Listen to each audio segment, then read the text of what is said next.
அன்புள்ள ஓம் சரவணபவ யூடியூப் நேயர்களே வணக்கம்.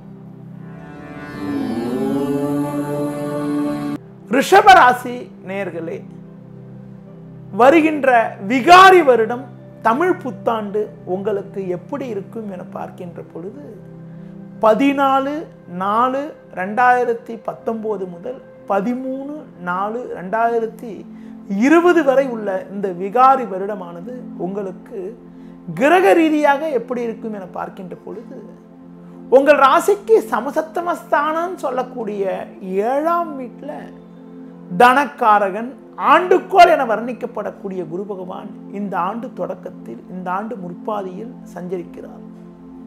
சுக்கிரனின் ஆதிக்கத்தில் பிறந்த நீங்கள் சுகவாழ்வு சொகுசு வாழ்வுக்கு சொந்தக்காரர். கவர்ச்சியான உடலமைப்பு கொண்ட உங்களுக்கு இந்த ஆண்டு ஐப்பசி 19 முதல் திருக்கணித பஞ்சாங்க வரை முடிய, அது மட்டும் இல்லாமல் வாக்கிய பஞ்சாங்க ரீதியாக ஐப்பசி 12 முடிய, அதாவது 5/11/2019 முடிய திருக்கணித பஞ்சாங்க ரீதியாகவும் 29/10/2019 முடிய வாக்கிய பஞ்சாங்க ரீதியாகவும் தனக்காரகனான குரு பகவான் உங்கள் ராசிக்கு சமசப்தமஸ்தானமான 7ஆம் வீட்டில் சஞ்சரிக்கிறார். குருவானவர் 7இல் சஞ்சரிப்பதால் பண புழக்கமானது மிக மிக சிறப்பாக இருக்கும்.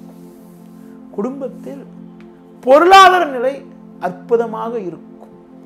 உங்களது அனைத்து தேவைகளும் எளிதில் பூர்த்தி ஆவதற்கான யோகங்கள் எல்லாம் உங்களுக்கு உண்டு. மங்களகரமான சுபகாரியங்கள் ஆண்டின் முற்பாதியில் முதல் 6 மாதத்தில் எளிதில் கைகூடி மகிழ்ச்சியும் பூரிப்பும் உண்டாகும். தொழில் ரீதியாக லாபகரமான பலன்களை அடைவீர்கள். உத்தியோகத்திருப்பவர்களுக்கு நல்ல வாய்ப்புகள் உங்களை தேடி வரும். மேல் அதிகாரிகளுடைய ஒத்துழைப்பு கூட ஓரளவுக்கு மிக சிறப்பாக இருக்கும். உடன் வேலை செய்பவர்களுடைய உதவி கூட சிறப்பாக இருந்து அதன் மூலமாக நல்ல ஒரு முன்னேற்றமான பலன்களை அடையக்கூடிய யோகங்கள் உங்களுக்கு உண்டு. இந்த ஆண்டு முழுவதும் சர்ப கிரகம் சாயா கிரகம் சொல்லக்கூடிய ராகு கேது சஞ்சாரமானது, அதாவது உங்கள் ராசிக்கு 2ஆம் வீட்டில் ராகுவும் 8ஆம் வீட்டில் கேதுவும் சஞ்சரிக்கிறது. 8இல் சஞ்சரிக்கக்கூடிய கேது சனி சேர்க்கை பெற்று உங்கள் ராசிக்கு சஞ்சாரம் செய்வதனால இயற்கையிலே கேதுவுடைய பலனை பார்க்கின்ற பொழுது கேது பகவான் செவ்வாயை போல வேலை செய்வார். செவ்வாயானவர் சனி சேர்க்கை பெற்றால் எப்படிப்பட்ட விளைவுகள் ஏற்படுமோ அதுபோல கேது சனி சேர்க்கையானது 8ஆம் வீட்டில் ஏற்படுற காரணத்தினால இந்த ஆண்டுல நீங்க பார்த்தீங்கன்றால் ஆரோக்கியத்தில் ரொம்ப அக்கறை எடுத்துக்கணும். உணவு விஷயத்தில் ரொம்ப ரொம்ப கட்டுப்பாடோடு இருக்கணும். ஒரு புறம் பொருளாதார நிலை சிறப்பாக இருந்தாலும் வயிறு சம்பந்தப்பட்ட பிரச்சனைகள், அது மட்டும் இல்லாமல் ஆரோக்கியத்தில் ரொம்ப எச்சரிக்கையாக இருக்கிறது ரொம்ப ரொம்ப நல்லது. வாகனங்களில் செல்கின்ற பொழுது சற்று நிதானத்தோடு இருப்பது மிகவும் நல்லது.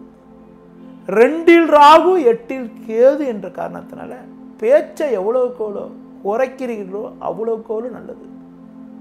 பேசுகின்ற பொழுது மற்றவர்கள் விஷயத்தில் தலையிடாமல் இருப்பது, தூர பயணங்கள் மேற்கொள்கின்ற பொழுது சற்று நிதானத்தோடு செயல்படுவது மிகவும் சிறப்பு. சனியானவர் 8இல் சஞ்சரிக்கக்கூடிய சனி உங்கள் ராசிக்கு தர்ம கர்மாதிபதியாகி 8ஆம் வீட்டில் சஞ்சரிக்கிறதுனால பொதுவாக ரிஷபராசினியர்களுக்கு சனி தர்ம கர்மாதிபதி இருந்ததுனால 9-10 கதிவு இருந்ததுனால அவர் அதிகப்படியாக கெடுதிகளை செய்ய மாட்டார் என்றாலும் 8இல் இருப்பதால் சிறு சிறு சின்ன சின்ன ஆரோக்கிய குறைபாடுகள், ஆரோக்கிய ரீதியாக பிரச்சனைகள், கடன் பிரச்சனைகள்லாம் ஏற்படுத்துவார் என்றாலும் குருவானவர் 7ஆம் வீட்டில் சஞ்சரிக்கிறதுனால எதையும் சமாளிக்கக்கூடிய ஒரு ஆற்றலானது உங்களுக்கு இருக்கும். சனியானவர் ஒரு ராசியில் 2.5 வருஷம் சஞ்சரிப்பார். தற்போது 8 சஞ்சரிக்கக்கூடிய சனி திருக்கணித பஞ்சாங்கப்படி 24/1/2020 பயிற்சி ஆகிறார். ஆனால் வாக்கியப்படி டிசம்பர் 26/2020 தான் பயிற்சி ஆகிறார். ஆனால் திருக்கணித பஞ்சாங்கப்படி பார்க்கின்ற பொழுது, துல்லியமான கணிதமான திருக்கணித பஞ்சாங்கப்படி பார்க்கின்ற பொழுது ஜனவரி 24 சனி பயிற்சி ஆகின்ற பொழுது உங்களுக்கு 8இல் சஞ்சரிக்கக்கூடிய சனி 9ஆம் வீட்டுக்கு செல்கின்ற பொழுது தை மாசி பங்குனி ஆகிய மாதங்கள் சனி பெயர்ச்சி ஏற்படுற காரணத்தினால ஓரளவுக்கு அனுகூலமான பலன்களை உண்டாகும். ஆண்டின் முற்பாதியில் சமசப்தமஸ்தானமான 7ஆம் வீட்டில் குரு சஞ்சரிக்கிறதுனால உங்களது பொருளாதார நிலையானது மிக மிக சிறப்பாக இருக்குன்னு சொன்னாலும் ஐப்பசி மாதத்துக்கு பிறகு ஐப்பசி 19ஆம் தேதி திருக்கணிதப்படியும் ஐப்பசி 12ஆம் தேதி வாக்கியப்படியும் பயிற்சி ஆகிறதுனால ஐப்பசி மாதத்துக்கு பிறகு குருவானவர் உங்கள் ராசிக்கு 8ஆம் வீட்டில் சஞ்சரிப்பார். 8ஆம் வீட்டில் குருவானவர் சஞ்சாரம் செய்ய இருக்கிறது பொருளாதார ரீதியாக கொஞ்சம் அக்கறை எடுத்துக்க வேண்டிய ஒரு காலமாகும். பொதுவாக ஆண்டின் பிற்பாதியில் பண விஷயத்தில் கொஞ்சம் கவனமாக இருக்கிறது, ஆரோக்கியத்தில் ரொம்ப அக்கறை எடுத்துக்கிறதுலாம் ரொம்ப ரொம்ப நல்லது. ஏன்னா 8ல் சந்திக்க பிறகு குரு பகவான் சனி கேதுவோடு சேர்ந்து இருப்பார். 3 கிரகங்கள் சேர்ந்து 8ஆம் வீட்டில் சஞ்சரிக்க போகிறது பொருளாதார ரீதியாக சிறு சிறு தேக்கங்கள், தொழில் ரீதியாக கூட சிறு சிறு நெருக்கடிகளை ஏற்படுத்தும் என்பதனால ஆண்டின் தொடக்கத்தில் நீங்கள் தெளிவாக செயல்படுற மாதிரி ஆண்டின் பிற்பாதியில் கொஞ்சம் நிதானமாக செயல்படுறது, எதையாவது ஒரு முதலீடுகள் பண்ணுறது இருந்தால் குடும்ப உறுப்பினர்கள் பேரில் செய்கிறது. பொதுவாக ஒரு ஆண் என்றால் மனைவி பேர்லையும், பெண் என்றால் கணவர், மற்றபடி உறவினர்கள் பேர்லையும் ஒரு முதலீடுகள் செஞ்சு முதலீடுகளை அபிவிருத்தி பண்ணுறது கொள்வது, ஏதாவது பொருட்கள் வாங்குறது, ஏதாவது அசையா சொத்து வாங்குறது என்றாலும் குடும்ப உறுப்பினர்களுக்கு சற்று அனுசரித்து செல்வது. அது மட்டும் இல்லாமல் அதிக முதலீடுகள் கொண்ட செயல்களை சிறிது காலம் தள்ளி வைப்பது மிக மிக நல்லது. பொதுவாகவே பார்த்தீங்கன்றால் உங்களுடைய ஆரோக்கியத்தில் ரொம்ப ரொம்ப அக்கறையாக இருக்கிறது மிக மிக நல்லது. இந்த விகாரி வருடமானது ஆண்டின் முற்பாதியில் குரு சஞ்சாரத்தால் ஓரளவுக்கு ஒரு அனுகூலமான பலன்களையும், தை மாதத்துக்கு பிறகு சனியின் சஞ்சாரத்தால் சனியுடைய திருக்கணிதப்படி சனி பயிற்சியால் ஓரளவுக்கு நல்ல முன்னேற்றமான பலன்களையும் அடைவதற்கான யோகங்கள் உண்டு.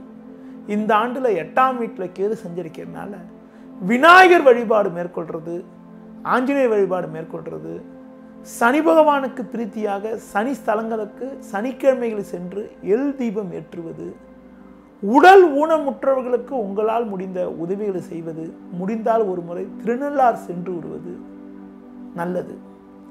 அதுவும் குறிப்பாக சனி பகவான் ஸ்தலங்களுக்கு சென்று இரும்பு பாத்திரத்தில் விளக்கு ஏற்றுவதன் மூலமாக கூட உங்களுக்கு இருக்கக்கூடிய தோஷங்கள், சோதனைகள் எல்லாம் ஓரளவுக்கு குறைவதற்கான வாய்ப்புகள் உண்டு.